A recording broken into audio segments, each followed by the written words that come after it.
بہت سارے لوگ جو کاروباری طبقہ ہے یا مزدوری کرتے ہیں وہ روزہ نہیں رکھتے اور آگے سے کہتے ہیں کہ رزق حلال بھی ایک عبادت ہے، تو کیا رزق حلال کمانا روزہ رکھنے سے روکتا ہے؟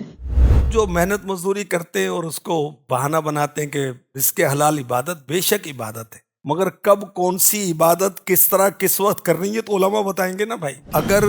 کام کی وجہ سے روزہ ہی رکھ پاتے تو کام نہ کریں، آدھا دن کام کر لیں، رات کو کام کر لیں، مگر روزہ چھوڑنے کی اجازت نہیں ہوگی۔ اس وجہ سے بہت بڑی تعداد ہے محنت مزدوری بھی کرتے ہیں، روزے بھی رکھتے ہیں، اور بعض تو تنور پر کام کر رہے ہوتے ہیں، وہ بھی روزے رکھ رہے ہوتے ہیں، بعض تو مزدوریاں کر رہے ہوتے ہیں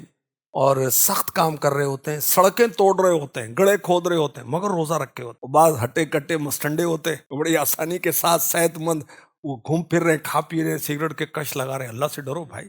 اللہ نے روزے فرض کیے، اسی نے پیدا کیا، اسی کی طرف پلٹ کر جانا ہے۔ روزہ چھوڑنے کی کب کب اجازت ہے، اس کی تفصیل کے لیے فیضان رمضان امیر اہل سنت کی کتاب پڑھنے کا مشورہ دوں گا، اور کوئی ذاتی کوئی خاص ایسا معاملہ ہو تو دارالفتہ اہل سنت سے آپ شرعی رہنمائی لیں۔